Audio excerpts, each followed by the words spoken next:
ऐसी ही बेहतरीन कहानियाँ सुनने के लिए केपी नॉवल चैनल को लाइक, शेयर और सब्सक्राइब करें। आने वाली कहानियों के बारे में जानने के लिए हमारे टेलीग्राम से जुड़ें। लिंक डिस्क्रिप्शन में है। केओस डिवाउरर सिस्टम, अध्याय 581 फिर साथ में। पावरस्टोन बोनस अध्याय। बिस्तर पर बैठी उस शराबी बिल्ली को देखकर जो उसे देख रही थी, ज़ेरास उसके सूक्ष्म नीले फर के हिस्से को चमकते हुए देख सकता था, क्योंकि एक अजीब सूक्ष्म नीली आभा उसके शरीर को घेरे हुए थी, जबकि उसका सुनहरा फर भी एक भेदी सफ़ेद रोशनी से जगमगा रहा था। तुमने अपना दूसरा तत्व जगा लिया है? ज़ेरास ने चौंक कर पूछा। उसका ध्यान फ्लफी पर केंद्रित था, क्योंकि वह शराबी बिल्ली के करीब जा रहा था। म्याओ, फ्लफी ने कहा, इससे पहले कि वह अचानक अपने पंजे दीवार की तरफ कर ले और फिर भेदना। फ्लफी के पंजे के बीच से अचानक प्रकाश की एक सुनहरी किरण फूट पड़ी, जो विपरीत दीवार पर जा गिरी, और यह अगले 10 सेकंड तक लगातार जारी रही, फिर रुक गई। ज़ेरस का जबड़ा लगभग अपने कब्जे से गिर गया था जब वह उस दीवार की ओर चला गया जहां बीम गिरी थी, और उसने दीवार की सतह पर एक दरार देखी जिस पर एक गहरा झुलसा हुआ निशान था। ये जानना जरूरी था कि उसने दीवार पर अपना मुक्का मारा था, फिर भी उसे ही दर्द महसूस हुआ, और केवल अपने माथे को बार बार दीवार पर पटकने से ही वह उसमें दरार पैदा कर पाया था। लेकिन अब उसके सामने खड़ी छोटी 5 मीटर की बिल्ली उसमें दरार पैदा करने में सक्षम थी, और अपने नए तत्व से दीवार को काला भी कर सकती थी। प्रकाश तत्व? ज़ेरस ने चौंक कर पूछा। जब वह फ्लफी की ओर वापस चला गया, उसके चेहरे पर एक बड़ी गर्व भरी मुस्कान थी। और अब मेरा छोटा साथी मुझसे भी ज्यादा मजबूत है। अच्छा, तो क्या तुम मुझे बुरे लोगों से नहीं बचाओगे, अरे यंग मास्टर फ्लफी? ज़ेरस ने मजाक किया, जबकि फ्लफी उसके चेहरे पर कूद पड़ी और उसके चेहरे से खून के आंसू चाटने लगी। म्याओ, उसने उससे कहा, जैसे ही वह अपने छोटे पिछले पैरों पर खड़ा हुआ, अपना दाहिना पंजा अपनी छाती पर रखा, उसकी आंखें ध्यान और दृढ़ संकल्प से चमक रही थीं। तुम मेरा साथ दोगे? ज़ेरास ने फ्लफी के बार बार सिर हिलाने पर सबसे अच्छे तरीके से व्याख्या की। ठीक है, मुझे लगता है कि अब हम दोनों ही हैं, फ्लफी।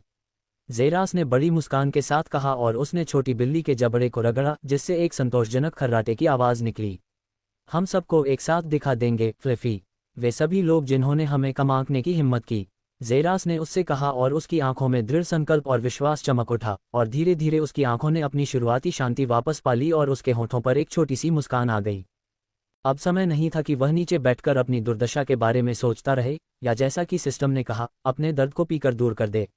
अब समय था कि वह काम पर लग जाए और अपनी साधना शुरू करे, इस बार पूरी तरह अपनी शक्ति से और खुद से, बिना किसी मदद के। 3 साल, मैं 3 साल में सच्चा भगवान बन जाऊंगा, ज़ेरास ने साहपूर्वक घोषणा की, अपने लिए एक लक्ष्य बनाते हुए। जैसे ही वह बाहरी संप्रदाय के कानून स्क्रॉल को देखने के लिए मुड़ा और एक एक करके हर अक्षर को पढ़ना शुरू किया और अपने दिमाग में कानूनों को अंकित करना शुरू किया। अनावश्यक परेशानी से बचने के लिए, जो केवल उसकी विकास दर को धीमा कर देगा, वह संप्रदाय के कानूनों से अच्छी तरह वाकिफ होना चाहता था।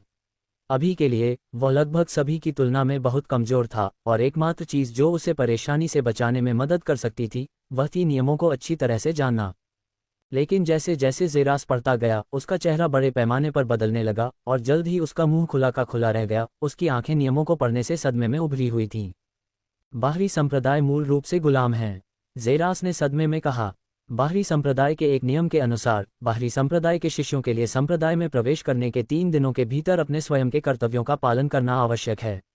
विभिन्न कर्तव्यों में संप्रदाय की गंदी नदियों की सफाई, संप्रदाय के विभिन्न जानवरों को भोजन देना, संप्रदाय की महत्वपूर्ण संरचनाओं की सफाई, और सबसे आनंददायक और अत्यधिक लाभदायक कार्य, आंतरिक संप्रदाय के शिष्यों के घर का दास बनना शामिल है। और कर्तव्यों का पालन न करने पर कठोर दंड मिलेगा। सबसे दयालु दंड होगा काम के घंटे 3 गुना बढ़ा दिए जाएंगे, और सबसे कठोर दंड होगा बाहरी संप्रदाय के स्वामी द्वारा जंजीर से बंधे लोहे के कोड़े से पीटा जाना।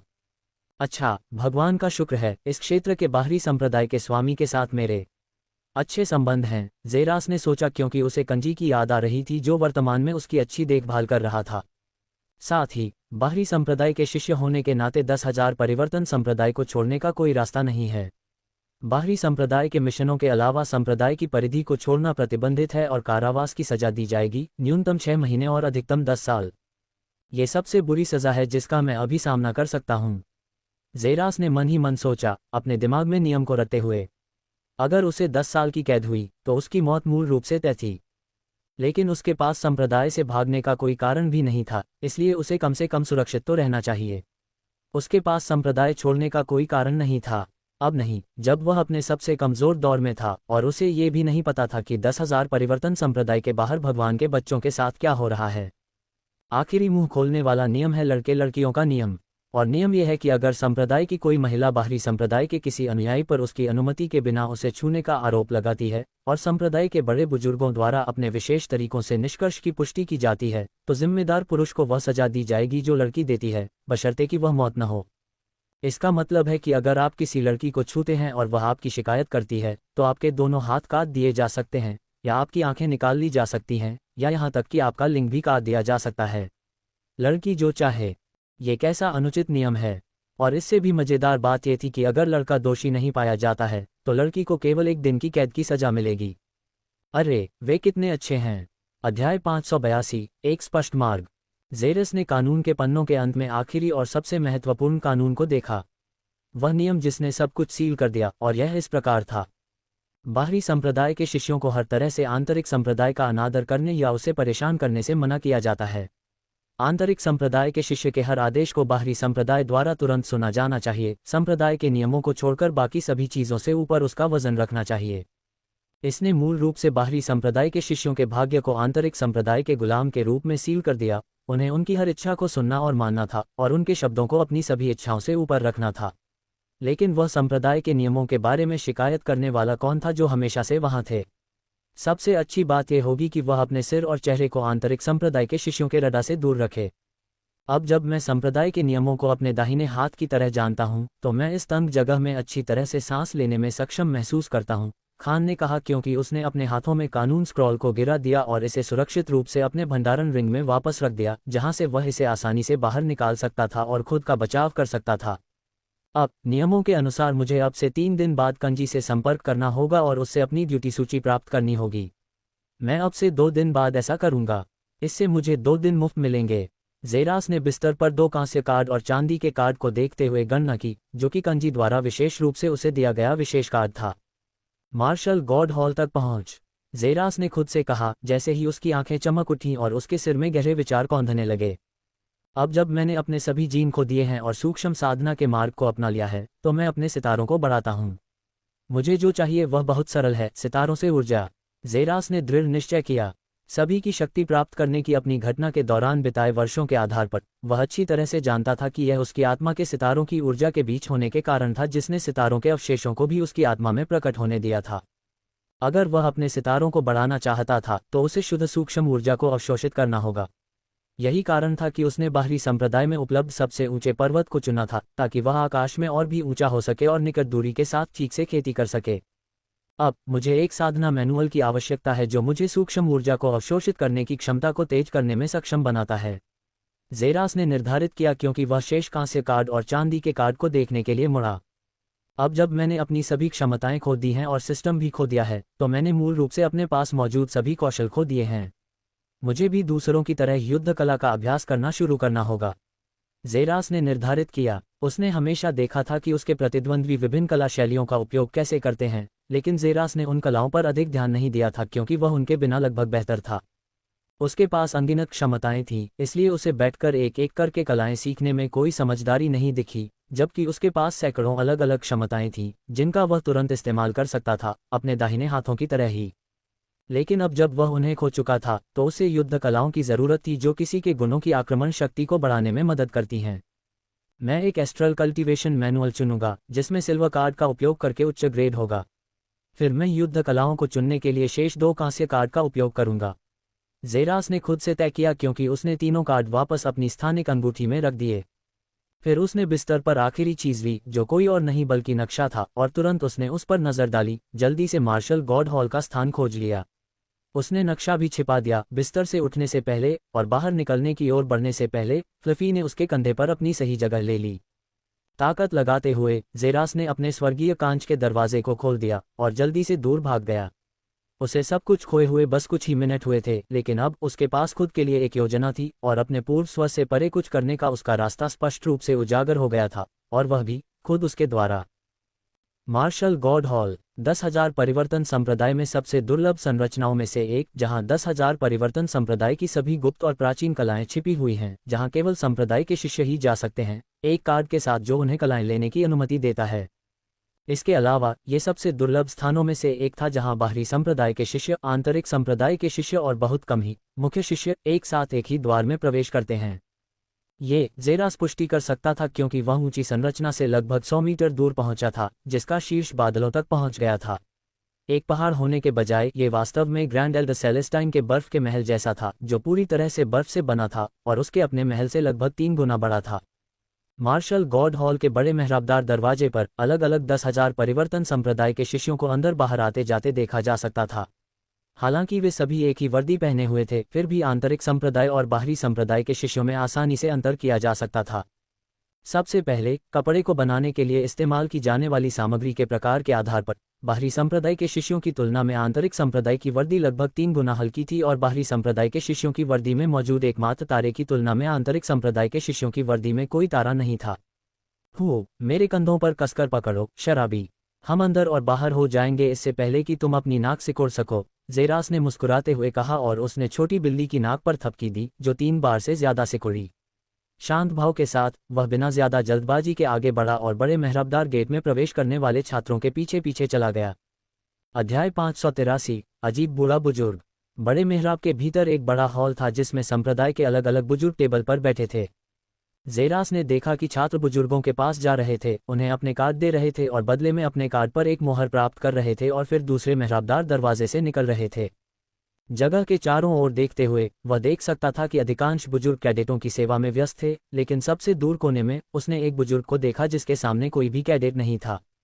भले ही वह एक बुजुर्ग था, फिर भी अन्य कैडेटों ने बेसहारा दिखने वाले बुजुर्ग के पास जाने के बजाय अन्य बुजुर्गों के सामने कतार में खड़े रहना चुना, जिसके सामने शराब की एक बोतल थी और उसकी बड़ी हुई सफ़ेद दाढ़ी उस मेज पर फैली हुई थी जहां उसने अपना सिर रखा था, धीरे धीरे खर्राटे ले रहा था।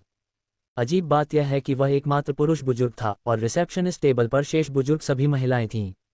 उन्हें देखकर ज़ेरास का दिल लगभग धड़कना बंद हो गया और इसलिए वह कमरे के सबसे दूर कोने में चला गया ताकि बगल में बैठे बुजुर्ग आदमी से मिल सके। यह उसके लिए ज्यादा सुरक्षित था। वह अपने शरीर का कोई अंग नहीं खोना चाहता था क्योंकि किसी महिला को उसमें कुछ घिनौना लगा और इसलिए उसने उसे फंसा दिया। उसके लिए बेहतर था कि वह उस व्यक्ति के पास जाए जिसके पास उसे फंसाने का कोई मौका नहीं था। अगर यह काम नहीं करता तो वह दूर जाकर महिला बुजुर्गों के पास जा सकता था, यह अच्छी तरह जानते हुए कि उसके पास कोई और विकल्प नहीं था। नमस्ते बुजुर्ग, ज़ेरास ने बूढ़े आदमी के सामने पहुंचते ही पुकारा, जो एक सच्चे शराबी की तरह खर्राटे ले रहा था, ऐसे सो रहा था जैसे उसे जीवन में कोई और चिंता न हो। नमस्ते बुजुर्ग, ज़ेरास ने एक बार फिर पुकारा और फिर भी कोई जवाब नहीं आया। ऐसा लग रहा था कि वह आदमी बहुत गहरी नींद में था। लेकिन बुजुर्ग कम से कम ब्रह्मांड की उत्पत्ति के रैंक पर थे, जिनमें से कुछ अमर क्षेत्र के रैंक में थे। एक बार जब कोई उस अवस्था में पहुंच जाता है तो गहरी नींद जैसी कोई चीज नहीं होती। अचानक ज़ेरास के दिमाग में एक विचार कौंधा जब उसने अपना ध्यान शराब की बोतल की ओर लगाया जिस पर उस आदमी ने अपना चेहरा रखा हुआ था। उसके चेहरे पर एक चालाक मुस्कान चमक उठी जब ज़ेरास ने शराब की बोतल को पकड़ने के लिए अपने हाथ आगे बढ़ाए, लेकिन अगले ही सेकंड में एक हाथ उससे भी तेज गति से आगे बढ़ा और उसके हाथ के छूने से पहले ही शराब की बोतल को छीन लिया। धीरे धीरे ज़ेरास ने देखा कि बुजुर्ग अपनी नींद से उठे और ज़ेरास को एक आंख से ऊपर से नीचे तक देखा, फिर ठंडी सांस ली। किनारे पर 10 से ज्यादा महिला बुजुर्ग हैं। तुम इस बेचारे बुजुर्ग की नींद में खलल डालने का फैसला करने के बजाय अपने कार्ड के लिए उनके पास क्यों नहीं जाती हो? मुझे बताओ, बुजुर्ग ने ज़ेरास के झुकने पर पूछा। मेरे अपमान को माफ करो बुजुर्ग, लेकिन मैं यहाँ बहुत नया हूँ और महिला बुजुर्गों को देखकर मुझे नहीं लगता कि वे मुझे ये बताने में अपना समय लगाएंगी कि यह जगह कैसे काम करती है। लेकिन आप, सर, कम व्यस्त लग रहे थे और आपके चेहरे पर मुझे ज्ञान देने की इच्छा दिख रही थी, इसलिए मैं आपके पास आया हूँ, ज़ेरास ने जवाब दिया क्योंकि बूढ़े व्यक्ति ने आखिरकार अपनी बची हुई आंख खोली। थकान में आहें भरने से पहले ज़ेरास को अच्छी तरह से देखा। ठीक है, तुम्हारे कार्ड कहाँ हैं? उसने पूछा, क्योंकि ज़ेरास ने जल्दी से 3 कांस्य कार्ड निकाले और उन्हें आदमी के ठीक सामने मेज पर रख दिया। तुम्हारे पास 2 कांस्य कार्ड हैं, इसका मतलब है कि तुम एक बाहरी संप्रदाय के शिष्य हो। TCH, प्रतिभाहीन बकवास, बुजुर्ग ने ज़ेरास को उदासीन आंखों से देखते हुए कहा, जिसमें तिरस्कार और उपहास के अलावा कुछ भी नहीं था। लेकिन ज़ेरास ने उसे खंडन किए बिना केवल मूर्खतापूर्ण मुस्कुराया। लेकिन तुम एक चांदी का कार्ड प्राप्त करने में कामयाब रहे, है ना? ये केवल बाहरी संप्रदाय के स्वामियों को दिया जा सकता है। मुझे मत बताओ कि तुमने इतनी जल्दी बाहरी संप्रदाय के शिष्यों का पक्ष प्राप्त कर लिया है, बुजुर्ग ने कहा और अचानक चांदी का कार्ड लिया और उसे अपनी नाक के चारों ओर रखा, उसे सूंघते हुए, इससे पहले कि अचानक उसकी नाक सिकुड़ जाए। यह उस मूर्ख कंजी का है ना? इसे प्राप्त करने के लिए तुमने उसे मूर्ख बनाया होगा। शुक्र है, मुझे इसकी ज्यादा परवाह नहीं है, बुजुर्ग ने कहा और जेरास ने दोनों आंखों से उसे देखा। उस आदमी ने बस अपने अंदर के कार्ड देखे थे और यह निर्धारित करने में सक्षम था कि वह एक बाहरी संप्रदाय का शिष्य था। उसने चांदी का कार्ड एक बाहरी संप्रदाय के स्वामी से लिया था, और जिस बाहरी संप्रदाय के स्वामी से उसने इसे लिया था वह कोई और नहीं बल्कि कंजी था। आखिर कैसे उसने 1 मिनट से भी कम समय में उसके बारे में सब कुछ जान लिया? तो आप जानना चाहते हैं कि ये क्या करते हैं? हो तो अच्छी तरह से सुनो, यह आखिरी बार है जब तुम इसे सुनोगे, उसने कहा, जबकि जेरस के कान बार बार फड़क रहे थे और उसने ठीक से सुना। मार्शल गॉड हॉल में कुल 5 मंजिलें हैं। सबसे निचली मंजिल पर कांस्य द्वार है। वहां उसने जेरस को कांस्य द्वार दिखाते हुए कहा, जिसने सिर हिलाने से पहले कांस्य रंग को देखा। आभारी था कि उसने मार्गदर्शन के लिए आदमी से पूछा था, अन्यथा वह गलत दरवाजे से प्रवेश कर जाता, जिससे उसे सिरदर्द होता। कांस्य द्वार आपके कांस्य कार्ड के साथ सुलभ हैं और उनमें सामान्य ग्रेड पर खेती की नियमावली और युद्ध तकनीकें हैं। आप सबसे भाग्यशाली होंगे यदि आपको एक दुर्लभ ग्रेड की खेती तकनीक या युद्ध कला मिल जाए। यह मूल रूप से बेकार तकनीकों का डंपस्टर है जो केवल आपके जैसे डंपस्टर फीडर के लिए सुलभ है। उसने जेरस की आंखों को बार बार फड़कते हुए देखा, लेकिन आदमी ने अपना धैर्य नहीं खोया, इसके बजाय उसे समझने का इशारा किया। दूसरी मंजिल पर चांदी का दरवाज़ा है। उसने दूर चांदी से रंगे एक दरवाजे की ओर इशारा किया। यह आपके इस चांदी के कार्ड से पहुंचा जा सकता है और इसमें लड़ाई की तकनीकों के साथ खेती की नियमावली है जो सबसे कम दुर्लभ श्रेणी की है और सबसे अधिक महाकाव्य श्रेणी की है। कांस्य द्वार से लगभग 3 गुना बेहतर, लेकिन फिर भी अधिकांश छात्रों के लिए बेकार है। अध्याय 584, एक युद्ध कला चुनना। तो बहुत अच्छा। और मेरे कार्ड के आधार पर मुझे कितने मैनुअल और लड़ाई की तकनीकों तक पहुंच प्राप्त है? जीरस ने पूछा। उम्मीद है कि वह 3 से अधिक मैनुअल चुन सकेगा। तुम कितने कार्ड लाते हो, तुम बेशर्म रोच? आदमी ने उस पर गोली चलाई। जैसे ही उसने जेरस के बैज पर अपनी स्याही से मुहर लगाई, उसे वापस फेंक दिया। तुम कांस्य हॉल के लिए केवल 2 मैनुअल चुन सकते हो और चांदी के हॉल से 1 और मैनुअल। ध्यान रहे, इस हॉल पर एक अमर विशेषज्ञ की नज़र है। यदि आप उस संख्या से अधिक चुनते हैं तो आपकी सज़ा योगिता की जेल में 3 महीने होगी। ये वह आखिरी जगह है जहां आप अभी रहना चाहते हैं। साथ ही इन कार्डों पर मुहर लगी हुई है, इसलिए आप उनका दोबारा इस्तेमाल नहीं कर सकते। यदि आप उन्हें फिर से मैनुअल बदलने के लिए यहाँ लाते हैं तो आपको आधी मौत के घाट उतार दिया जाएगा और आपके मैनुअल को 1 साल के उपयोग के बाद वापस करना होगा, या आपको 5 महीने बिल्कुल अंधेरे हॉल में बिताने होंगे। आदमी ने चेतावनी दी, भले ही उसकी आवाज़ में कोई परवाह नहीं थी। आपके मार्गदर्शन के लिए धन्यवाद, बूढ़े बुद्धिमान, जेरास ने कहा, जबकि आदमी ने नाक सिकोड़ी। तुम्हारे चाचा बूढ़े बुद्धिमान हैं। अब दूर हटो, मुझे अपनी नींद का आनंद लेने दो, बूढ़े आदमी ने कहा। जैसे ही उसने एक बार फिर अपना सिर डेस्क पर टिकाया, एक बड़ी खर्राटों की आवाज़ सुनाई दी और जेरास अपनी युद्ध कलाओं को चुनने के लिए कांस्य द्वार की ओर चलने से पहले आदमी को एक आखिरी नज़र से देखने से खुद को रोक नहीं सका। जेरास के जाने के बाद उसे पता नहीं था कि वह आदमी अपना सिर ऊपर उठाएगा और जेरास की पीठ को बड़े कांस्य दरवाजे में गायब होते हुए देखेगा। उसकी आंखें थोड़ी सिकुड़ी हुई थीं। कितना परिचित।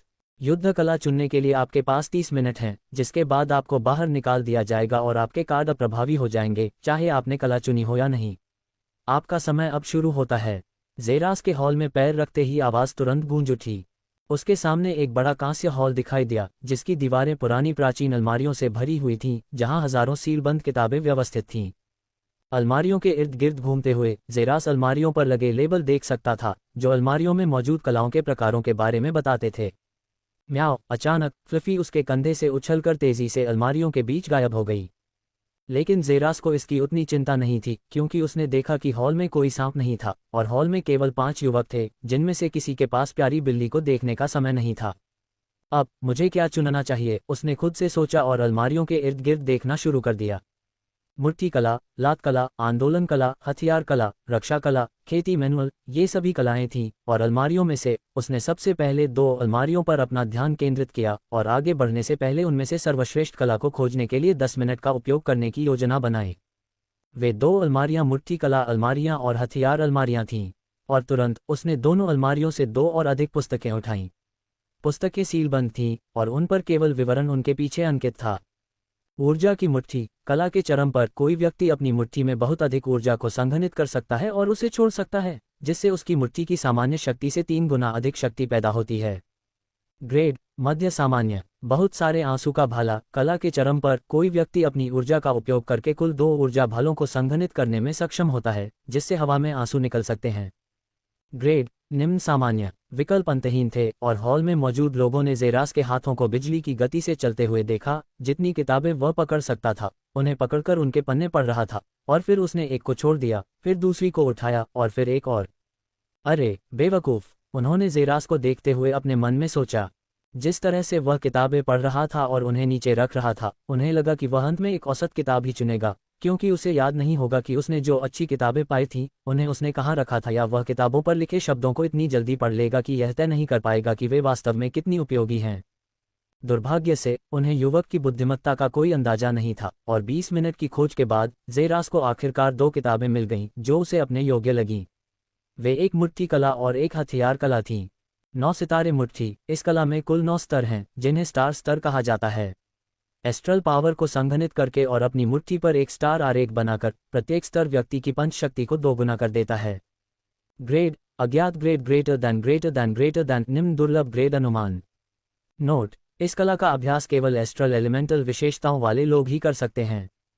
ये कला अधूरी है और उच्च स्तर केवल उच्च हॉल में ही पाए जा सकते हैं। इस कला का अभ्यास करने वाले अधिकांश लोग अपना हाथ खो देते हैं। उन्हें अभ्यास करने में कम से कम 3 साल लगते हैं। इस कला का सफलतापूर्वक अभ्यास करने वालों की संख्या एक हाथ की उंगलियों पर गिनी जा सकती है, जबकि इसे सीखने वाले सैकड़ों लोग हैं। जेरास ने इस कला को 3 कारणों से अपनाया। इस कला का उपयोग केवल सूक्ष्म साधक ही कर सकते थे। दूसरा कारण कला के विवरण के कारण था। कहा जाता है कि इसमें 9 स्तर हैं और प्रत्येक स्तर उसकी मुक्का मारने की शक्ति को दोगुना कर देता है। इससे उसे लगा कि अगर वह कला की सीमा के शिखर तक साधना करने में सक्षम है तो तकनीकी रूप से उसके हर मुक्के की शक्ति 9 गुना बढ़ जाएगी। अगर वह बराबर साधना वाले प्रतिद्वंद्वी से लड़ रहा होता तो क्या होता जब उसके मुक्के अचानक 9 से 2 गुने हो जाते? लड़ाई आसानी से समाप्त हो जाती। और कला दुर्लभ श्रेणी की थी। 500 से अधिक कलाओं को देखने के बाद जेरास ने जो एकमात्र दुर्लभ श्रेणी की कला देखी थी, इसलिए उसने इसके लिए अपना मन बना लिया था, भले ही कला अधूरी थी और इसमें बहुत सारी अतिरिक्त कठिनाइयां थीं। अध्याय 585 युद्ध कला का चयन 2। मैंने अपना चुनाव कर लिया है, जेरास ने कला को अपने स्टोरेज रिंग में रखते हुए खुद से कहा। तुमने एक कला चुनने का फैसला किया है और अब इसे वापस नहीं कर सकते। अब तुम्हारे पास एक और कला चुनने का सिर्फ एक और मौका है और तुम्हारे पास 3 मिनट बचे हैं। आवाज़ कांस्य हॉल में गूंजी, जिससे उसे पुष्टि हुई कि कोई उसे सच में देख रहा है। लेकिन उसने उस पर कम ध्यान दिया, क्योंकि वह अपने हाथों में दूसरी किताब की ओर मुड़ा।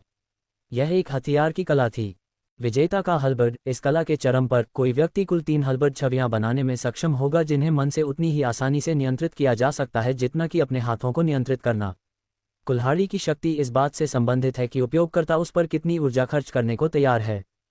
ग्रेड लोअर एयर तारांकन। जेरस ने इस कला को इसलिए चुना क्योंकि इससे वह कुल 10 हलबर्ड बना सकता था जिन्हें उसके दिमाग से नियंत्रित किया जा सकता था। अन्य कलाओं द्वारा बनाए जा सकने वाले हथियारों की अधिकतम संख्या अधिकतम 5 थी। यह एकमात्र अपवाद था।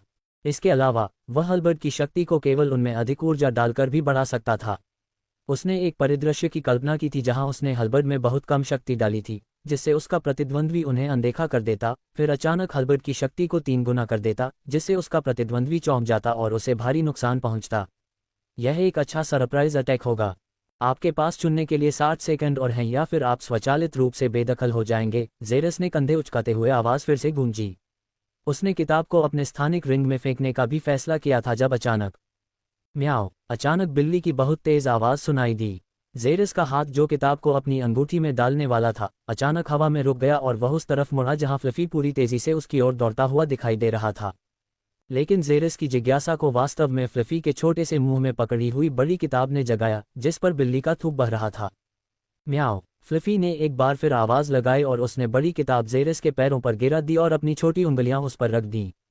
म्याओ। उसने एक बार फिर जोर से आवाज़ लगाई। जैसे ही जेरस बड़ी किताब की ओर झुका और उसे उठाया, उसकी नज़र उसके शीर्षक पर गई। Star breathing sword arts. Jerus ने आश्चर्य से सोचा और उसने तकनीक के ग्रेड को देखने के लिए अपनी नज़र घुमाई और पाया कि यह केवल पीक कॉमन में थी। ये तो मेरे द्वारा चुनी गई किताब से भी कम है, जेरास ने पूछा, फ्लफी की ओर देखते हुए जो उस पर म्याऊं कर रही थी, अभी भी किताब चुनने पर अड़ी हुई थी। आपके पास चुनने के लिए 6 सेकंड और हैं। 5.4.3.2। 1 सेकंड के अंश में जेरास ने अपनी पसंद बना ली। उसने हेलबर्ड ऑफ द कॉन्करर आर्ट को वापस शेल्फ पर रख दिया और स्टार ब्रीदिंग आर्ट को अपने हाथों में थाम लिया, इससे पहले कि एक तेज रोशनी चमक उठी जिसने उसे और फ्लफी दोनों को निगल लिया। वे दोनों रोशनी में गायब हो गए और अगले ही सेकंड जेरास ने खुद को हॉल के बड़े कांस्य दरवाजों के सामने पाया। अपने नीचे देखने के लिए मुड़ते हुए वह फ्लफी को अब अपने कंधे पर देख सकता था। उसके चेहरे पर एक बड़ी मुस्कान थी क्योंकि वह जेरास के हाथों को देख रहा था जिसमें स्टार ब्रीदिंग आर्ट किताब थी। मुझे तुम्हें भी चुनाव करने देना चाहिए, चाहे सही हो या गलत, है ना? जेरास ने किताब को अपने स्टोरेज रिंग में रखने से पहले छोटे लड़के के जबड़े को रगड़ते हुए पूछा। भले ही किताब का ग्रेड कम था, जेरास ने फिर भी बेहतर किताब को छोड़ दिया और फ्लफी द्वारा दी गई किताब को चुना। क्यों? क्योंकि फ्लफी ने ही उसे चुना था। उसे इसे चुनने के लिए कोई जटिल कारण नहीं होना चाहिए था। अब चलो एक कल्टीवेशन मैनुअल चुनें, जेरास ने उससे कहा जैसे ही वह बड़े चांदी के दरवाजे की ओर चला गया। उसे उन आंखों का पता नहीं था जो बड़े चांदी के दरवाजे में प्रवेश करते समय उसका पीछा कर रही थीं। हॉल के अंदर का हिस्सा बिल्कुल कांस्य हॉल जैसा ही था, सिवाय इसके कि कांस्य के बजाय ये चांदी के रंग से ढका हुआ था और कांस्य हॉल से कम बड़ा था, जिसमें कम मैनुअल भी थे। एक बाहरी संप्रदाय के सदस्य के रूप में आपके पास मैनुअल चुनने के लिए केवल 20 मिनट हैं, आवाज ने उसे घोषित किया, क्योंकि हॉल में अधिकांश लोगों ने अपना ध्यान छोटे चांदी के बालों वाले लड़के की ओर लगाया जिसकी भौहें उठी हुई थीं। जेरास का दिल सीने में जम गया जब उसने हॉल के चारों ओर देखा और देखा कि वहां मौजूद सभी लोग इन सेक्ट के शिष्य थे जो उसके ऊपर विशालकाय की तरह खड़े थे। वे सभी आश्चर्यचकित थे कि युवा लड़के के हाथ में चांदी का कार्ड कैसे था, जबकि वह 4 बाहरी संप्रदाय के प्रभुओं में से एक नहीं था और बाहरी संप्रदाय के शिष्य की वर्दी भी पहने हुए था। लेकिन जेरास ने अपना चेहरा नीचे किया और जल्दी से अलमारियों के बीच गायब हो गया। उनके आसपास कोई नहीं था ताकि वे सब अपनी मैनुअल चुनने में लग जाएं। जेरास ने राहत की एक छोटी सी सांस ली जब उसने देखा कि उस पर से सारा ध्यान चला गया है। अब चलो एक मैनुअल चुनते हैं, जेरास ने सोचा जब उसने शेल्फ के चारों ओर देखा और उन पर टैग देखे। लेकिन जल्द ही एक समस्या का एहसास हुआ। अधिकांश अलमारियों में मैनुअल के बजाय युद्ध कलाएं थीं। लेकिन अचानक म्याओ, जेरास ने दूर जाकर देखा तो एक म्याओं की आवाज सुनाई दी और उसने फ्लफी को देखा जो अपने छोटे छोटे पंजे ऊपर की ओर उठा रहा था। मेहराबदार दरवाजे के ऊपर देखने के लिए मुड़ते हुए वह उस पर लिखे शब्दों को देख सकता था। सिल्वर मैनुअल हॉल्स, ये लिखा था और जेरास उसमें चला गया। उसने अलमारियों को देखा और जब उसने देखा कि यह वही है जिसकी उसे तलाश थी, तो वह फ्लफी को एक और जबड़ा रगड़ने से खुद को रोक नहीं पाया। अग्नि साधना मैनुअल, जल साधना मैनुअल, बिजली साधना मैनुअल, रक्त साधना मैनुअल, विनाशकारी ऊर्जा साधना मैनुअल। अध्याय 586, एक अप्रत्याशित दुर्घटना 1। बिल्कुल सही, अब मुझे ही वह खोजना है जो मैं वास्तव में चाहता हूँ, जेरास ने अपने आप से कहा और तुरंत अपनी खोज शुरू कर दी। हर शेल्फ पर नजर डाली। वहां कई अलमारियां थीं जो विभिन्न साधना मैनुअल को दर्शाती थीं, जिनमें से छात्र चुन सकते थे। लपटों की साधना मैनुअल, जल साधना मैनुअल, मृत्यु साधना मैनुअल, जीवन साधना मैनुअल, विनाश साधना मैनुअल, रक्त साधना मैनुअल। सूची मूल रूप से अंतहीन थी। फिर भी समय बहुत तेजी से बीत गया और जेरास एक भी एस्ट्रल साधना मैनुअल नहीं ढूंढ पाया। आपके पास 10 मिनट बचे हैं, जेरास ने अपने कदमों को तेज करते हुए अलमारियों के चारों ओर देखते हुए आवाज सुनी। लेकिन उनमें से सैकड़ों से ज्यादा थे और कुछ इतने ऊंचे थे कि उसकी आंखें लेबल को भी नहीं उठा पा रही थीं, क्योंकि वह बहुत छोटा था। अरे फ्लफी, ऊपर जाओ और एस्ट्रल कल्टीवेशन मैनुअल खोजने की कोशिश करो, जेरास ने कहा जब बिल्ली ने जल्दी से कूदने और अलमारियों पर चढ़ने से पहले एक म्याऊं की आवाज की। जेरास भी तेजी से हॉल के अंत में चला गया। शायद क्योंकि एस्ट्रल मैनिपुलेटर दुर्लभ थे, ये शुरुआती अलमारियों पर नहीं था और जैसा कि जेरास ने अनुमान लगाया था, उसे तुरंत एक एस्ट्रल ब्लू रंग में एक शेल्फ मिल गया। एस्ट्रल मैनिपुलेशन मैनुअल, अच्छा है, आपके पास 5 मिनट बचे हैं, आवाज एक बार फिर गूंजी, क्योंकि जेरास जल्दी से कमरे में चारों ओर देखने लगा और एक उपयुक्त तकनीक खोजने की कोशिश करने लगा। उनमें से 20 से गुजरने के बाद जेरास को एक अच्छी तकनीक मिली। 9 सितारा हेगमन सूत्र। विवरण: ये तकनीक उपयोगकर्ता को अपने शरीर में 9 सितारे बनाने की अनुमति देती है, जो रूले हैं जो बड़ी मात्रा में एस्ट्रल ऊर्जा की अनुमति देते हैं। एक बार जब पूरे 9 तारे बन जाते हैं, तो मौजूद सभी तारे अपने आप ही अपनी सारी सूक्ष्म शक्ति उपयोगकर्ता को भेज देंगे, जिससे उन्हें अपने आसपास के तारों पर पूर्ण नियंत्रण प्राप्त हो जाएगा। ग्रेड: उच्च महाकाव्य। अच्छा, जेरास ने खुद से कहा, लेकिन अचानक उसका चेहरा तेजी से विकृत हो गया क्योंकि हॉल में एक कानभेदी चीख गूंजी जिसने सभी का ध्यान अपनी ओर खींचा। म्याओ, यह एक ऐसी आवाज थी जिसे जेरास ने पहले कभी नहीं सुना था, लेकिन स्वर परिचित से कहीं ज्यादा था। अगले ही पल वह तेजी से आगे बढ़ा जहां से आवाज आ रही थी। जल्द ही उसने वह जगह ढूंढ ली और जमीन पर एक धुआं उगलता हुआ प्राणी देखा जो भागने की कोशिश कर रहा था। तभी उसकी पूंछ पर एक अतिरिक्त लंबे व्यक्ति ने पैर रख दिया। म्याओ, दर्द की एक और चीख गूंजी और जेरास की आंखें तुरंत लाल हो गईं। अगले ही पल वह भयानक गति से आगे बढ़ा, युवक के सामने प्रकट हुआ और फिर धमाका। शॉकवेव ने 3 गोलाकार निशानों को हवा में प्रकट होते ही तरंगित कर दिया, जो बार बार ध्वनि अवरोधों को चीरते हुए युवक की ओर उग्र गति से प्रहार करने का परिणाम था। युवक ने अचानक पीछे हटने से पहले, फ्लफी की पूंछ को मुक्त करने से पहले, और फिर आसानी से अपना सिर एक तरफ कर लिया और फिर एक नकली मुस्कुराहट के साथ जेरस के मुक्का को चकमा दिया। बूम! एक और भी बड़ा शॉकवेव हॉल में गूंज उठा, क्योंकि एक आकृति को भयानक गति से पीछे की ओर भेजा गया, जो उसके रास्ते में 3 किताबों की अलमारियों पर जोर से टकराए और अंततः चांदी की दीवार से टकरा गई। एक सेकंड बाद उसके मुंह से खून बहने लगा और उसका सिर जमीन पर गिर गया। म्याओ! बिल्ली की चीख सुनी जा सकती थी, क्योंकि जेरस ने अब बिना बालों वाली फ्लफी को अपनी बाहों के चारों ओर महसूस किया। उसके चेहरे के हर हिस्से पर खून लगा हुआ था, जिससे उसकी एक दृष्टि अवरुद्ध हो गई थी, और उसकी छाती वर्तमान में उजागर थी, जिस पर एक बड़ा लाल हथेली का निशान जल रहा था, जो उस पर किए गए हमले का निशान था। कदम, कदम, कदम! कदमों की आवाज और नजदीक आती गई, जैसे जेरास ने अपनी दुखती हड्डियों के बीच से खुद को बलपूर्वक दीवार से बाहर निकाला। जैसे ही वह अपने पैरों पर खड़ा हुआ और उस लंबे लाल बालों वाले युवक की आकृति को घूरने लगा, जो उसे उदासीन आंखों से देख रहा था, एक ऐसी घूर जो ऐसी थी जैसे कोई चींटी से भी छोटी किसी चीज को देख रहा हो। सबसे पहले, मुझे आपकी बिल्ली के फर का रंग देखने में बहुत परेशान करने वाला और बहुत अस्वाभाविक लगता है, इसलिए मैंने रंग हटाने में आपकी मदद की, इसे एक अलग रंग दिया, लेकिन इसने मेरे ऊपर एक प्रकाश किरण फेंकी, जिससे मेरे कपड़े खराब हो गए, युवक ने कहा, जैसे जेरास के दांत, जो एक दूसरे से टकरा रहे थे, अचानक बंद हो गए। उसने फ्लफी को देखा, जिसके सारे बाल जल चुके थे और उसका नंगा शरीर दिखाई दे रहा था। दूसरी बात, तुमने मुझे घायल करने के स्पष्ट उद्देश्य से मुझ पर हमला किया। तुम अपने अपराधों का बदला कैसे चुकाना चाहते हो? उसने पूछा। उसके बाद हॉल में फुसफुसाहटें गूंजने लगीं। क्या ये वेगा वॉक्स नहीं है? ग्रैंड एल्डर फ्लेमिंग हेल का बेटा।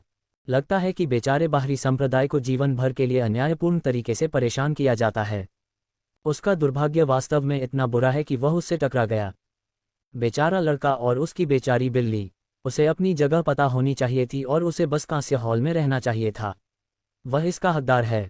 मैं तुम्हारे जवाब का इंतजार कर रहा हूं, बच्चे, वेगा ने अधीरता से कहा, जब जेरास ने फ्लफी के शरीर से कालिक को रगड़कर साफ किया और फिर कमरे में सन्नाटे के बीच वेगा की ओर देखने लगा। तुम जानना चाहते हो कि मैं अपने अपराधों की कीमत कैसे चुकाऊंगा, जब तुमने मेरे साथी को जिंदा जलाकर उसे एक अनोखा रंग देने में मदद की? जेरास ने पूछा, जबकि वेगा ने अपना भाव शून्य बनाए रखा। तो इसे ध्यान से सुनो। मैं तुम्हारे हर अंग को फाड़कर शुरू करूंगा, उन हाथों से शुरू करूंगा जिन्होंने मेरी बिल्ली को जलाया, और फिर तुम्हारे पैरों तक जिन्होंने उसकी पूंछ पर कदम रखा, और फिर तुम्हारी खेती को अपंग करने से पहले तुम्हें अंदर और बाहर से जला दूंगा। फिर जब मैं ये कर लूंगा, तो मैं सुनिश्चित करूंगा कि तुम्हारी कम से कम एक आंख काम कर रही हो, और मैं वोक्स उपनाम वाले किसी भी व्यक्ति के सिर को इकट्ठा करूंगा और उन्हें तुम्हारे सामने रख दूंगा। और तुम देखोगे कि वे सब जलकर राख हो जाएंगे और धीरे धीरे उनके साथ मर भी जाओगे, यह अच्छी तरह जानते हुए कि तुम ही उनकी मौत का कारण हो, क्योंकि तुम्हारी उस भगवान छोड़े हुए वंश में श्रेष्ठता की मूर्खतापूर्ण भावना चलती है। इसी तरह मैं तुम्हें मेरे साथी को जिंदा जलाने के लिए बदला चुकाऊंगा। और मैं इस दुनिया में सबसे ज्यादा चाहने वाली एकमात्र चीज की कसम खाता हूं। अध्याय 587, एक अप्रत्याशित दुर्घटना 2। शांति। पूरे कमरे में एक मौत जैसी, रीढ़ को कंपा देने वाली खामोशी छा गई, क्योंकि जेरास द्वारा की गई घोषणा से सभी को एक बेकाबू डर महसूस हुआ, जिससे उनके जबड़े जमीन पर गिर गए, जब उन्होंने चांदी के बालों वाले लड़के को देखा, जिसके हर शब्द के साथ उसके होठों से खून टपक रहा था। यहाँ तक कि वेगा खुद भी स्पष्ट रूप से चकित था, क्योंकि वह उम्मीद कर रहा था कि युवक तुरंत अपने घुटनों पर गिर जाएगा और बहुत विनती करेगा, जिसके बाद वह उससे कहेगा कि वह अपनी बिल्ली को मार डाले ताकि उसके पापों को माफ किया जा सके। लेकिन उसकी उम्मीद के विपरीत, उस युवक ने न केवल उसे बल्कि उससे जुड़े सभी लोगों को जान से मारने की धमकी दी थी, सबसे भयानक तरीके से जो उसने पहले कभी नहीं सुना था।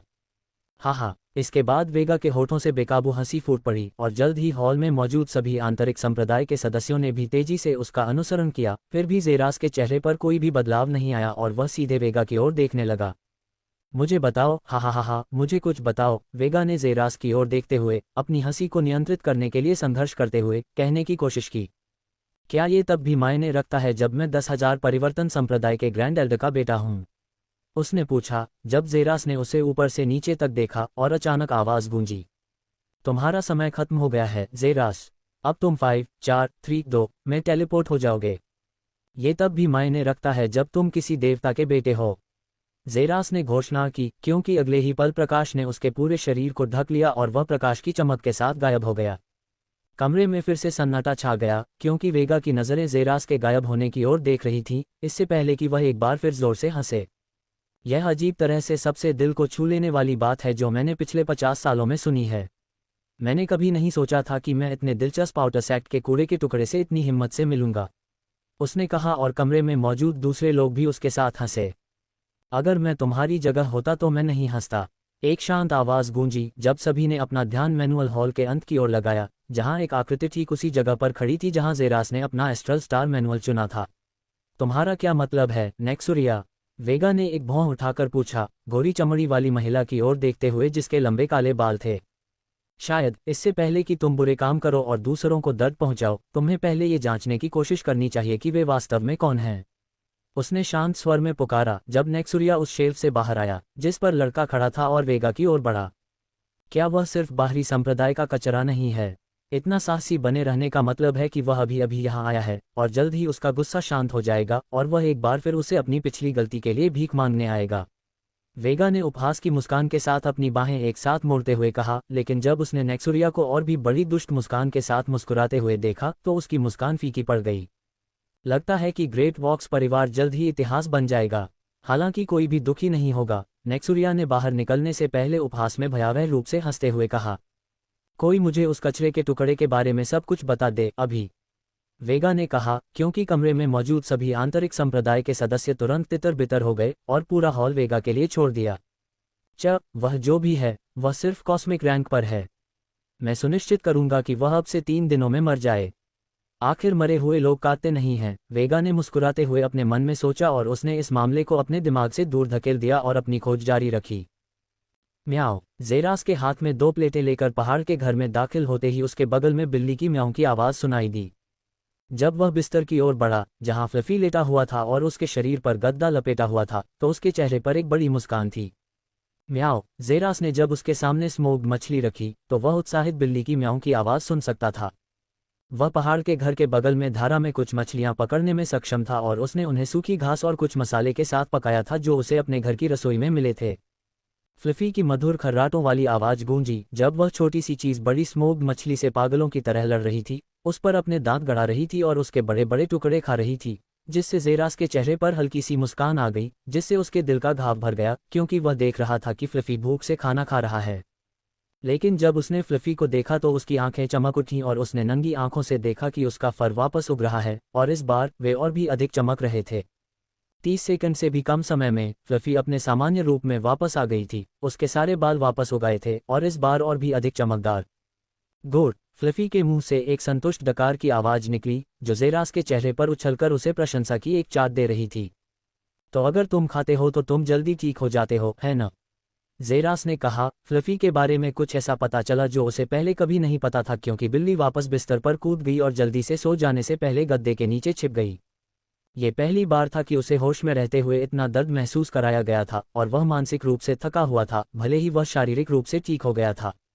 और जेरास ने खड़े होने और बाहर जाने से पहले अपने शरीर को अच्छी तरह से ढक लिया। ये पहले से ही अंधेरा था और सितारे अब खुद को प्रकट कर रहे थे और अपनी रोशनी उस पर चमका रहे थे, अंधेरे को दूर भगा रहे थे। जल्दी से वह पहाड़ से चिपक गया, अपनी चढ़ाई शुरू करने से पहले 1 घंटे की चढ़ाई के बाद जल्द ही शीर्ष पर पहुंच गया, क्योंकि उसने खुद को सितारों के बहुत करीब पाया और पूरे आसमान से तारों की रोशनी उस चोटी पर केंद्रित थी जिस पर वह था। मेरी साधना शुरू करने का समय आ गया है, उसने सोचा जब उसने हॉल में चुनी गई साधना पुस्तिका निकाली। अध्याय 588 9 सितारा कला मैनुअल को समझना। हो। अपनी आंखें बंद करके और गहरी सांस लेकर अपनी नसों को शांत करते हुए जेरास ने केवल फ्लफी की छवि देखी जो तेजी से वेगेक से दूर भाग रही थी और उसकी चिंतित आंखें उस जगह को देख रही थीं जहां वह दुर्घटनाग्रस्त हो गया था। उसकी आंखें भय और चिंता से भरी हुई थीं। ये पहली बार था जब उसने फ्लफी के चेहरे पर ऐसा भाव देखा था। वह हमेशा मजबूत रहा था, अपने विरोधियों को आसानी से हरा देता था, फ्लफी को ज्यादातर समय उसके कंधे से नीचे उतरने की जरूरत नहीं पड़ती थी। लेकिन इस बार उस पर हमला किया गया था और जेरास खुद एक ही तमाचे से दीवार से टकरा गया था और उसका बचाव करने में बिल्कुल भी सक्षम नहीं था। मुझे माफ करना फ्लफी, ये सब मेरी गलती है। शायद मुझे कभी भी अदला बदली नहीं करनी चाहिए थी। शायद मुझे अपनी अंतर्निहित प्रतिभा से संतुष्ट होना चाहिए था और बस सिस्टम की योजना का पालन करना चाहिए था। अगर मेरा बेवकूफाना फैसला न होता तो तुम्हें तकलीफ नहीं होती। जेरास ने फुसफुसाते हुए आसमान की ओर देखा और उन चमकते सितारों को देखा जिनमें से हर एक अपनी रोशनी उसकी ओर निर्देशित कर रहा था, जिससे उसके चांदी जैसे सफेद बाल एक खास रंग से चमक रहे थे। लेकिन मैं तुमसे वादा करता हूँ, तुम्हें मेरे साथ सिर्फ थोड़े समय के लिए तकलीफ उठानी पड़ेगी और फिर जीवन भर का आनंद आएगा।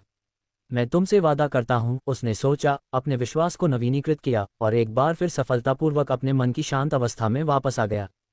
अब एस्ट्रल कल्टीवेशन मैनुअल के लिए, जेरास ने सोचा। जब उसने मैनुअल को देखा और अपने हाथों को उसके कवर पर रखा, उसकी आंखें उसके शब्दों को भूल गईं।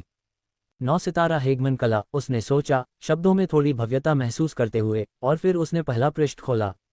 9 स्वर्गों और 10 भूमियों के माध्यम से केवल एक ही इकाई कैंगू ब्रह्मांड में एक अजेय हेगमन रहेगी। 9 सितारों का वारिस। जादुई शक्ति से भरे शब्दों ने जेरास के दिमाग को हिला दिया, जैसे कि उग्र समुद्र में एक अकेली नाव, जैसे कि प्रभुत्व की एक जबरदस्त भावना ने उस पर हमला किया हो। ये कला, ये दूसरे ब्रह्मांड से है, उसने चौंक कर कहा, क्योंकि किताब पकड़े हुए उसके हाथ बेकाबू होकर कांप रहे थे। वह इसे बाहर निकल रही आभा से महसूस कर सकता था।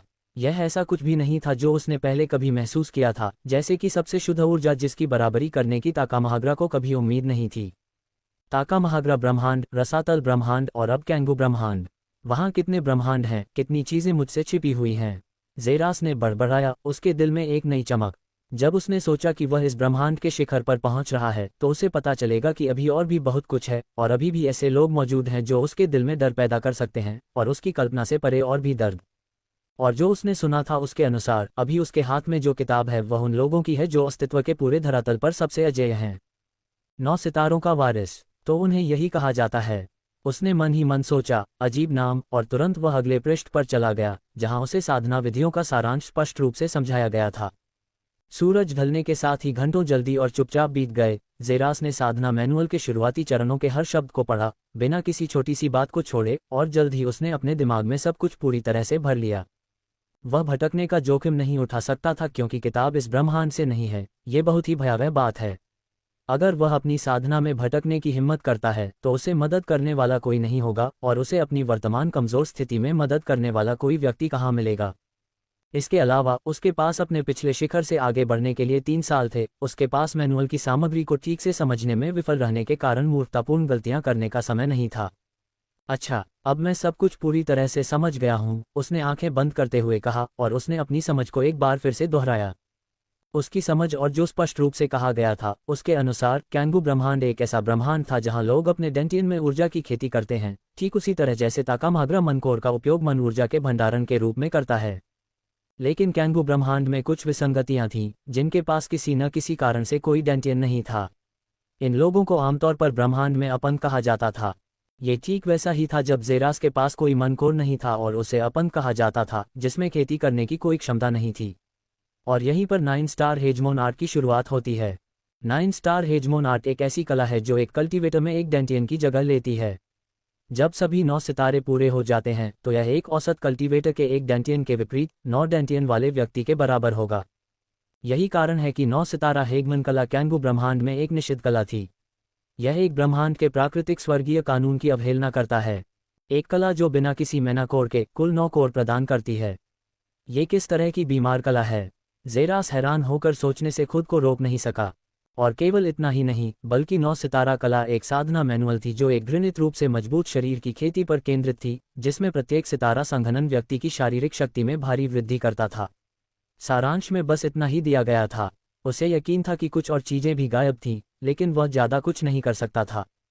और इसलिए वह दूसरे पृष्ठ पर चला गया, जहां पहले तारे को संघनित करने के बारे में विस्तृत जानकारी लिखी गई थी, और जेरास की आंखें जल्दी से 15वीं बार उस पर चमक उठी, इससे पहले कि वह किताब बंद करके उसे अपने स्टोरेज रिंग में रख दे। अब मुझे पता है कि क्या चाहिए। सबसे पहले ये तथ्य है कि 9 सितारों में से प्रत्येक को उसकी रीढ़ की हड्डी में संघनित करने की आवश्यकता है, और पहले सितारे का नाम उजाड़ शरीर सितारा था। एक सितारा जो उसके शरीर में सभी रक्त और जीवन सार को निकालता है और उसके पूरे शरीर को कुछ और में बदल देता है। उसके नश्वर शरीर से एक उजाड़ सितारा शरीर में। अध्याय 589, एक कला जिसका अभ्यास नहीं किया जा सकता। हो, जोर से सांस छोड़ते हुए जेरेस की आंखें ध्यान में चमक उठी। उसके सिर में हर विचार साफ हो गया, और अगले ही पल वह दोनों घुटनों पर बैठ गया, हाथ हजारों सितारों की रोशनी से सजे आसमान की ओर आगे की ओर बढ़े। उचित मुद्रा में आने पर उसने अपनी चेतना का आधा हिस्सा अपनी रीढ़ पर केंद्रित किया, जबकि दूसरा हिस्सा रात के आकाश में सितारों पर गहराई से केंद्रित किया।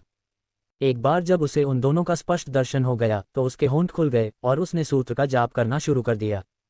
रात के आकाश में उजाड़ तारे। शांति और पवित्रता में आधिपत्य, साधारण से परे, नश्वरता की सीमाओं से उजाड़पन की स्वीकृति तक।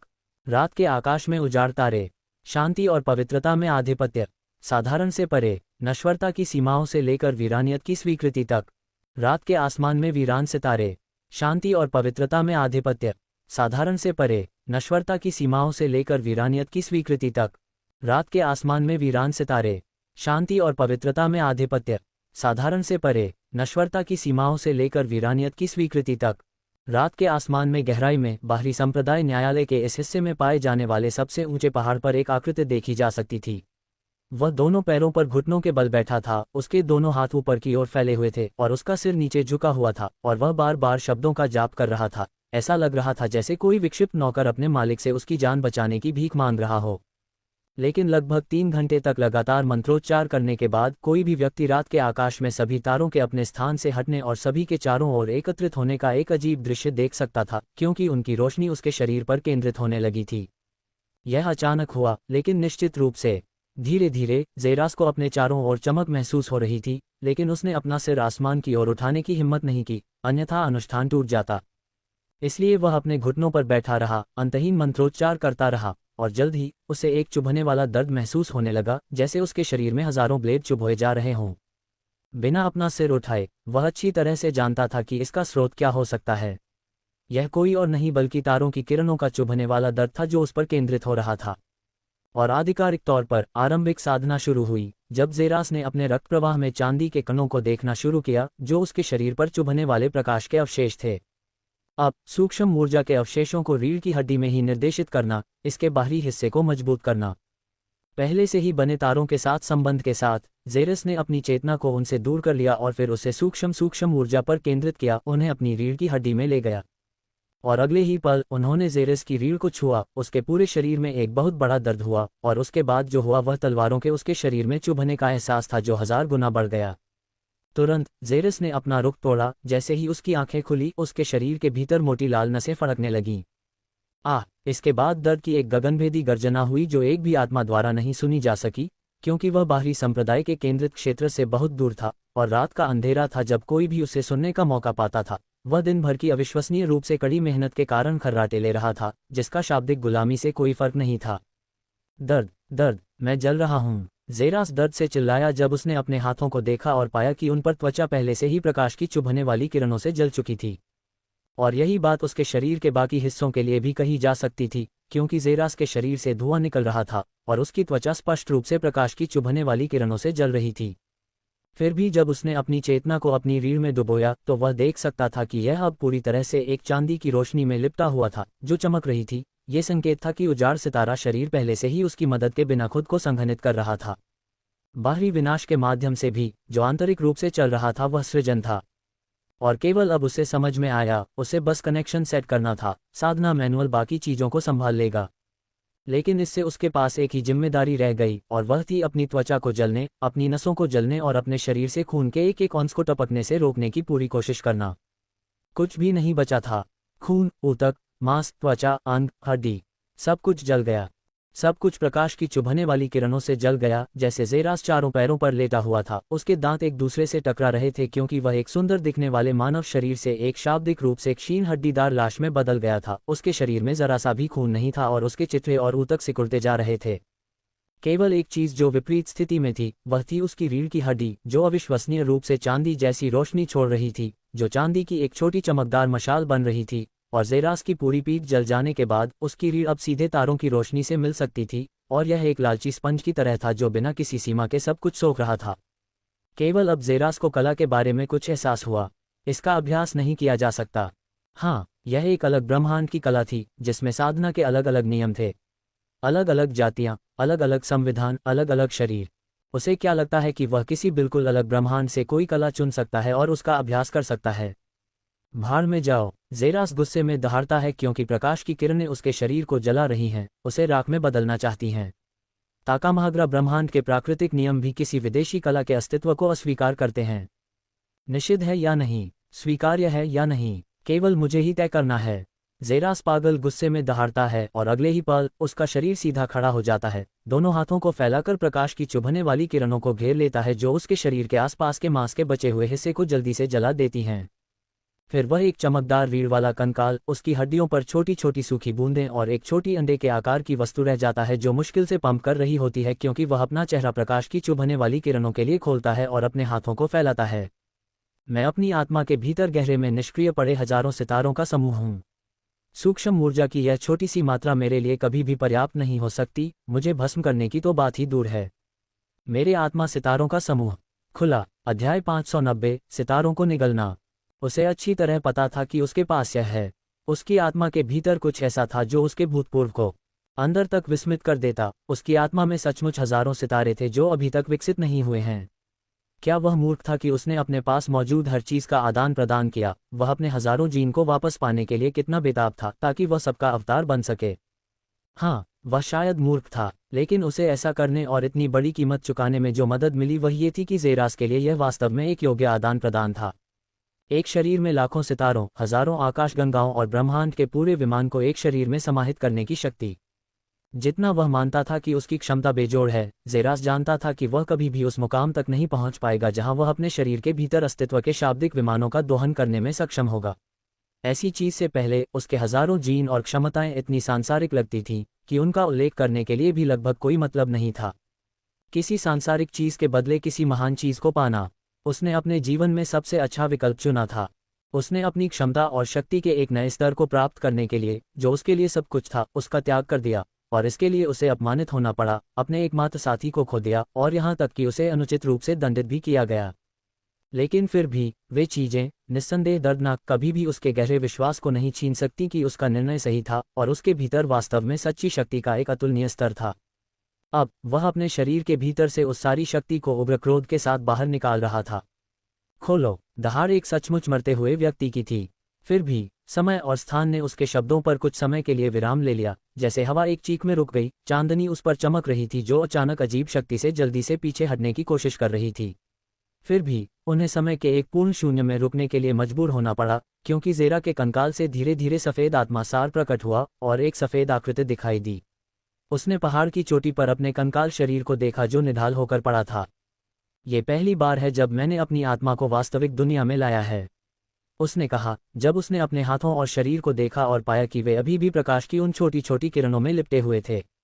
लेकिन अब उनमें से एक अजीब सी तीव्रता निकल रही थी जो उसकी इंद्रियों को पूरी तरह से डुबो देने के अलावा कुछ नहीं चाहती थी, और वह थी उनकी प्यास, उनके सिर के ठीक ऊपर मौजूद सैकड़ों तारों की रोशनी को निगलने की उनकी इच्छा। और अपने चेहरे पर एक बड़ी मुस्कान के साथ वह अपने शरीर में वापस विलीन हो गया, साथ ही अपने आत्मा सितारों की इच्छा के आगे झुक गया। तरंग। इसके बाद आकाश में सफेद ऊर्जा की एक शक्तिशाली लहर उठी, जैसे जेरास की हड्डियां और रीढ़ टुकड़ों में कुचल दी गईं, और फिर सफेद ऊर्जा का एक विशाल भंवर बन गया जो छोटे छोटे सितारों की किरणों से भर गया। प्रकाश की किरणों की तीव्रता बहुत बढ़ गई, जो गुफा के शीर्ष की ओर निकल रही थी, क्योंकि जेरास के आसपास का क्षेत्र तुरंत दिन के उजाले में बदल गया। भंवर एक अंतहीन ब्लैक होल की तरह था जो सितारों को ही निगल रहा था, इतनी तेज गति से कि आकाश के आधे सितारे 3 घंटे में निगल गए, छोटे छोटे पत्थर के कंकड़ में बदल गए जो शूटिंग स्टार की तरह अंतरिक्ष में चले गए। 6 घंटे और जल्दी से बीत गए, क्योंकि सितारों का बचा हुआ आधा हिस्सा भी निगल गया, जिससे उसके पहाड़ के घर के आसपास एक भी तारा नहीं बचा। फिर भी सफेद रंग का भंवर अभी भी घूम रहा था, मानो 30 से ज्यादा जीवित सितारों को निगलने से अभी भी संतुष्ट नहीं हुआ हो। धीरे धीरे भंवर कम होता गया और कम होता गया। कभी कभी समय समय पर चमकदार रोशनी चमकती रही, जब तक कि भंवर पूरी तरह से पीछे नहीं हट गया, और जो बचा वह लगभग 18 साल का एक युवक था जो पहाड़ पर क्रॉस लेक बैठा था। उसके चांदी जैसे सफेद बाल उसके पीछे उड़ रहे थे, भले ही उसके चारों ओर हवा बिल्कुल न हो। आह! जेरा के मुंह से सफेद धुआं निकला और उसके बाद क्रैकल क्रैकल क्रैकल, ऐसा लगा जैसे बिजली चमक रही हो। जैसे ही वह जमीन से उठा, उसकी आंखें अचानक चौड़ी हो गईं। उसकी आंखों से ऊर्जा की एक शक्तिशाली किरण निकली और उसके आसपास के स्थान को बर्बाद कर दिया, इतना कि उसके रास्ते में एक बड़ा काला छेद बन गया। अपनी पिछली ऊंचाई 1.6 मीटर से बढ़कर वह 1.8 मीटर हो गया था, और उसका चेहरा, जो एक लड़के जैसा दिखता था, एक बेहद खूबसूरत युवक में बदल गया था। उसके चांदी जैसे सफेद बाल उसकी पीठ तक लंबे हो गए थे और तारों की रोशनी से चमक रहे थे। अपनी चेतना को अपने नए शरीर में निर्देशित करते हुए वह उसमें कुछ बड़े बदलाव महसूस कर सकता था। विशेष रूप से उसकी चांदी जैसी सफ़ेद हड्डियां, उसके अंग जो चांदी जैसी तारों की रोशनी से रिस रहे थे, और उसकी बड़ी मोटी सुनहरे रंग की नसें जो उसके शरीर के हर हिस्से से सुनहरा खून प्रवाहित कर रही थीं। उसकी हड्डियों पर वह हर इंच पर दिखाई देने वाले रून देख सकता था, लेकिन वे बिल्कुल भी रून नहीं थे। जैसे ही जेरास ने उन पर अपना ध्यान बढ़ाया, उसने पाया कि वे छोटे सितारों के छींटे थे। उसकी आत्मा पर जो सितारे के निशान थे वे अब सभी हिल गए थे और उसकी हड्डियों पर रून रेखाएं बन गई थीं, ठीक वैसे ही जैसे एथरिस्टन के शरीर पर भी रूनिक रेखाएं मौजूद थीं। उन रूनिक रेखाओं पर हजारों सितारा धब्बों में से वह महसूस कर सकता था कि उनमें से ठीक 5 रेखाएं वर्तमान में एक चमकदार रोशनी से चमक रही थीं। मैंने एक ही रात में हजारों सितारों में से 5 सितारे उगाए हैं, उसने कहा, और अंत में वह अपना शांत चेहरा बनाए नहीं रख सका क्योंकि उसके चेहरे पर एक बड़ी मुस्कान फैल गई। धन्यवाद 9 स्टार हेजेमनी आर्ट्स, जेरास ने कृतज्ञता भरी मुस्कान के साथ कहा। अगर वह बस पहाड़ पर बैठ जाता और पहाड़ पर गिरने वाली सितारों की रोशनी को सोख लेता तो अप्रत्याशित परिस्थितियों के कारण उसे 30 सितारों को रोशन करने में कुल मिलाकर लगभग 6 महीने या उससे ज़्यादा समय लग जाता।